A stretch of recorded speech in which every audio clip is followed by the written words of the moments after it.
Assalamualaikum warahmatullahi wabarakatuh. Kembali lagi ke channel kami. Saya ucapkan banyak terima kasih pada kawan-kawanku yang telah mengklik dan menonton video kali ini.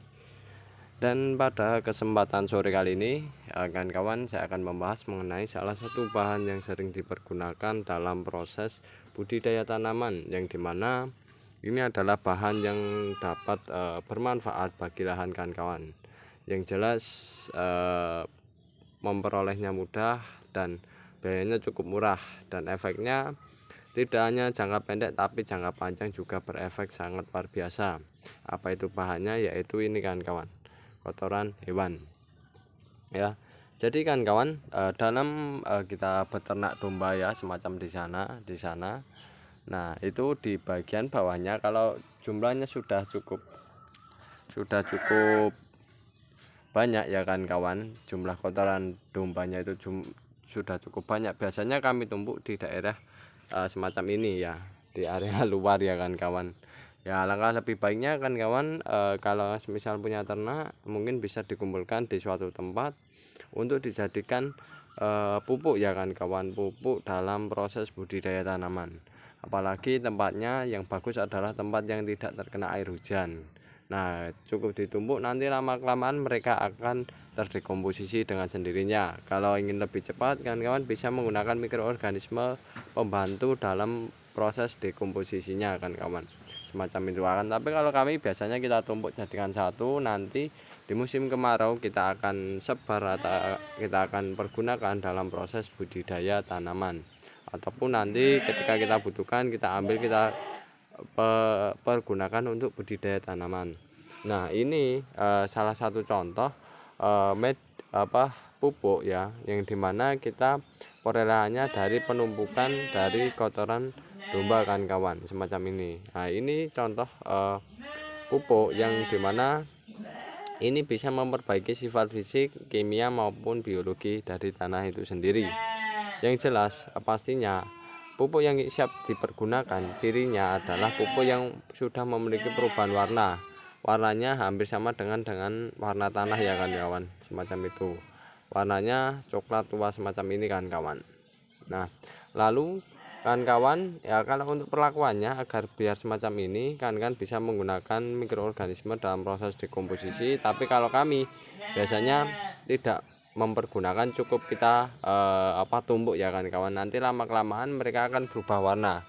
Nah, ciri perubahan warna inilah yang menjadikan pupuk ini siap dipergunakan atau kotoran domba siap dipergunakan, semacam itu. Kalau warnanya masih cerah atau masih kuning ataupun hijau ya kan kawan, itu biasanya belum siap dipergunakan. Karena apa? Karena mereka masih panas ya, sifatnya masih panas, proses dekomposisi masih terjadi di pupuk semacam ini. Nah, kayak gini kan kawan. Nah, nanti kalau sudah jadi ya, ini cirinya adalah satu, warnanya berubah, yang kedua yaitu adalah suhunya tidak panas kan kawan, tidak hangat ya, tapi suhunya sudah sama seperti tanah. Dan ini biasanya kondisinya jauh lebih remah ya, tidak padat ataupun becek kan kawan, semacam itu ya. Dan ini cocok sekali dipergunakan karena ini ya ini dari segi biaya jauh lebih murah, dan di sisi lain juga perolehannya jauh lebih enak ya, apalagi para peternak. Nah, ini ditambah ini kan kawan, terdapat ya cacing ini ya, salah satunya. Nah, ini contohnya, itu kalau kita gali lebih mendalam itu ini kan itu ada cacing kan, semacam ini. Nah, cacing ini kan menandakan ini medianya adalah media yang subur, media yang bagus kan kawan, semacam itu nih. Nah, dan ini saya cirikan ya kan kalau bisa kita lihat. Nah, ini kan warnanya ada yang masih kekuningan semacam ini. Nah, kayak gini, ini belum siap kan kawan ya, belum siap untuk dipergunakan untuk sebagai pupuk. Nah, oleh sebab itu kan kawan, dalam proses pemberian pupuk semacam ini, organik semacam ini, dari kotoran domba, itu biasanya kita memperlakukannya ya kan kawan, memperlakukannya itu dengan cara ya, kita taruh ke lahan, kita biarkan, kita ratakan, kita biarkan beberapa hari terlebih dahulu ya, agar biar optimal ya, meskipun nanti ada yang masih kayak gini, nanti kalau kita sudah taruh ke lahan nanti itu akan berubah kan kawan ya, semacam itu. Tapi kalau kami biasanya ya ini kita pergunakan setiap 6 bulan sekali, dalam artian musim kemarau itu, awal musim kemarau itu kita pergunakan, dan akhir musim kemarau itu juga kita pergunakan, atau awal musim penghujan ya, semacam itu. Jadi di sini pun penumpukannya sudah lama, dan ini ya kan kawan, kalau lebih enak sekali ya kalau menandakan itu siap, pupuknya siap dipergunakan, itu ciri-cirinya ada tumbuhan ya yang bermunculan di media tersebut. Nah, tumbuhan yang bermunculan di media tersebut ya, kalau kita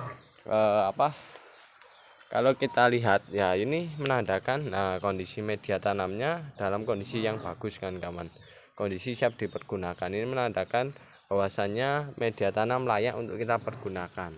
Karena kalau misalnya tidak ditumbuhi ya, itu terkadang ya parameter kita meskipun sudah menggunakan parameter ya dari perubahan warna, suhu dan lain sebagainya, itu terkadang masih ada kurangnya.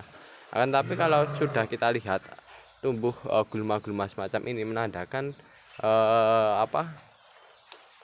media dari ini kan kawan, pupuk ya, mohon maaf, pupuk yang dipergunakan sebagai media tanam itu sudah siap dipergunakan ya, karena tumbuhan saja bisa tumbuh, apalagi tanaman yang kita budidayakan, semacam itu kan kawan. Dan ini ya kan lihat, nah nih kan bentuknya bagus kan kawan. Nah, semacam ini kan kawan, sudah menghitam ya, warnanya bagus. Dan ini efeknya ya bagi lahan kawan, yaitu memperbaiki sifat fisik, kimia maupun biologi dari tanah tersebut ya. Nah, semacam itu. Dan lalu kan kawan, ini untuk jangka panjangnya di lahan kawan itu semakin lama semakin menyuburkan kan kawan. Jadi jangan sungkan-sungkan untuk memberikan pupuk ini ya, jumlahnya dalam jumlah sedikit ataupun banyak tidak masalah kan kawan, berikan secara terus menerus konsisten ya, itu makin lama makin subur, karena sudah jelas dan sudah pernah kita praktekkan bahwasannya di lapangan itu kondisinya dalam kondisi yang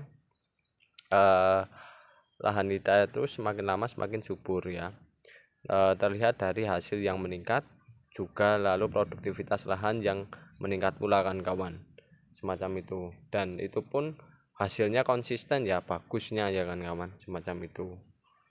Nah kayak gini kan, jadi ini keuntungannya jauh lebih berharga ya kan kawan, dengan penggunaan pupuk semacam ini ya. Efek jangka panjangnya yang kita pikirkan, mungkin kalau jangka pendeknya memang ada kelemahan, dalam artian tidak langsung kerasa ya, tapi jangka panjangnya semakin lama semakin subur ya, semacam itu ya. Ini hanya saja perlu konsistensi ya dalam melakukan proses budidaya untuk kita berikan pupuk semacam ini kan kawan, semacam itu. Yang jelas ya kawan-kawan bisa peroleh, dan untuk memperolehnya kan bisa caranya, pengen mudah itu dengan mendatangi kandang-kandang yang ada di sekitar kawan ya. Itu kita minta untuk pupuknya ya kan, sembari kita bersihkan ya. Nah, dan ini yang pastinya ya, ini kan ciri-cirinya sudah ada tumbuhan yang tumbuh, menandakan media tanam siap untuk dipergunakan. Nah, semacam ini kan kawan. Tapi kalau yang belum siap bagaimana? Yang belum siap semacam itu, warnanya agak kekuning-kuningan dan yang jelas tidak hitam semacam ini. Oke kan kawan, itu dulu yang bisa saya sampaikan mengenai salah satu bahan baku, yaitu berupa pupuk kandang yang bisa dipergunakan untuk lahan kawan dalam proses budidaya tanaman ya, dengan efek yang luar biasa bagusnya. Dan yang perlu kawan tekankan adalah konsistensi dalam pemberiannya, agar agar lahan kawan semakin lama semakin subur dan semakin membaik ya, dengan biaya yang murah. Dan yang paling penting adalah investasi kesuburan dari tanah itu sendiri. Sekian, terima kasih. Ambil sisi positifnya, kurang lebihnya mohon maaf. Wassalamualaikum warahmatullahi wabarakatuh.